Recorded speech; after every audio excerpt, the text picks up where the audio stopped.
Hey everybody, this is just a little update on R squared and residuals. So we had left off with lines of best fit as y hat equals a plus bx, a being the y-intercept, b being the slope, and then R is the correlation, which is the strength and direction of a linear scatter plot. Key linear. This particular scatter plot has a correlation of 0, but that doesn't mean we should probably use it to do some predicting because it's got a correlation of 0 there.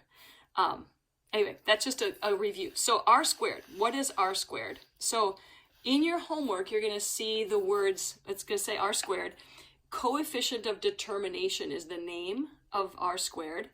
But you'll see it as a definition, the fraction or the percent or proportion, any of those words, but typically they'll say the fraction of variation of the y variable explained by the x variable. It's a very wordy, confusing definition, but basically we're saying, how accurate is that line of best fit? How accurate is it when we're looking at it? So if I had a scatter plot here, with the line of best fit, and let's say the R correlation was 0.8, if I square 0.8 and get 0.64, that's basically saying, in easier terms, this line of best fit is about 64% accurate. But really it's saying the variation of the y variable explained by the x variable is 64%, or 0.64, either way. So to get R squared, you just square R, but it also just shows up on your calculator when you go to Stat Calc number 8, list 1, list 2, you can see that you've got an R squared and an R there already for you. But it's called the coefficient of termination, and it's just a fancy word for how accurate is my line of best fit. The residual is a different word. The residual is the difference between the actual y value and the predicted y value. So the y here predicted here, I just subtract. In a picture form, here is a picture of a line of best fit. This point has a positive residual because its actual is higher than predicted. This is a negative residual because the actual is lower than predicted on that line of best fit. So here's a quick example of how to find a residual. If the line of best fit, let's say, is 3 plus 4.2x, let's just say that's what it was. What's the residual for 0.1015? So let's say the 0.1015 is on my scatter plot. How do I find that residual? Well, the formula is just y minus y hat. So y is 15. Y hat, I'm going to take 10 and plug it in there for x to get what y hat is, the prediction. So on this one, I would do 3 plus 4.2 times 10. It gives me 45.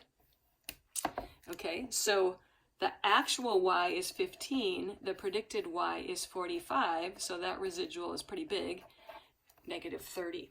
That's how you find it. So it's just a matter of putting it in the formula, y minus y hat.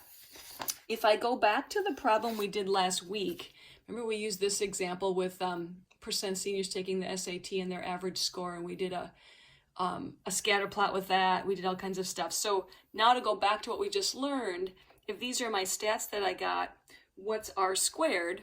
Well, I'm just going to take this R and square it. So negative, two negatives make a positive. So 0.987 squared is 0.97. So R squared is 0.97. 97% accuracy. That means that the average score, the variation in the number of seniors taking that test predicted by that is 97%. What if I want to know what the residual is for the 0.30 540, which is this one right here? Okay, let's say I wanted that. Well, remember it's actual minus predicted. So the actual number is 540. The predicted number, I'm going to have to take 30 and put it into my equation over here. So when I do that, 596.3 minus 1.59 times 30, I get 548.6. So my residual is negative 8.6 on there. One last thing about residuals I want to just show you visually, and that is if I had a scatter plot here and I drew my line of best fit in, let's say I placed it on the graph, and I was going to visually tell you what the residuals are. This first point here is a half below the line. This point is 2 above. The next one is a half below again, then 1 below, then 1 above, then 0, half below, 0. One thing I want you to note is that all the residuals for every point, when you add them up, you get 0. They add up to 0. If I was going to do what I call a residual plot, which you guys aren't going to have to make. I mean, we might make them on our calculator, but you won't have to actually make them. But if 0 is my, line of best fit, the first point was a half below, 2 above, a half below, 1 below, and I plot them along there.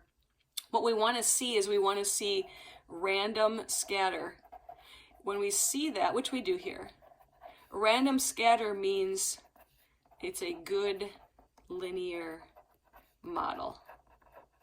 The line of best fit's a good linear model. We want random scatter. We don't want a residual plot that looks kind of like this and then comes back down maybe. We don't want that. We want random scatter. So I've got one last example that I wanted to do with you, and that's with a computer printout and how to do some of the questions on there. This residual plot, by the way, is not a good linear model. I'll answer that at the last part. But here's my big printout here. It's asking for the line of best fit from this printout. Remember, there's a lot of stuff here. All we care about is the constant and the number right below it and the r squared. Those are the 3 numbers we care about. So if I'm going to write the equation here, I'm going to say y hat equals the a, man, that's hard to read. I think it's 38.929 and then minus 0.2179x. There's your slope. If I put some context into it, this is speed and miles per gallon, which I got actually from up there as well. What's the correlation and the coefficient of determination?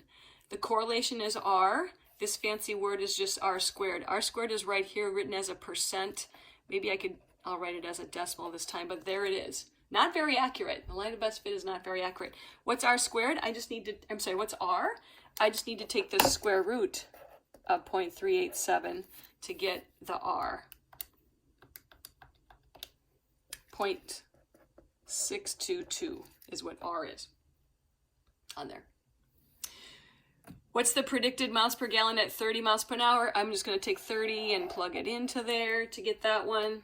So 38.929 minus 0.2179 times 30.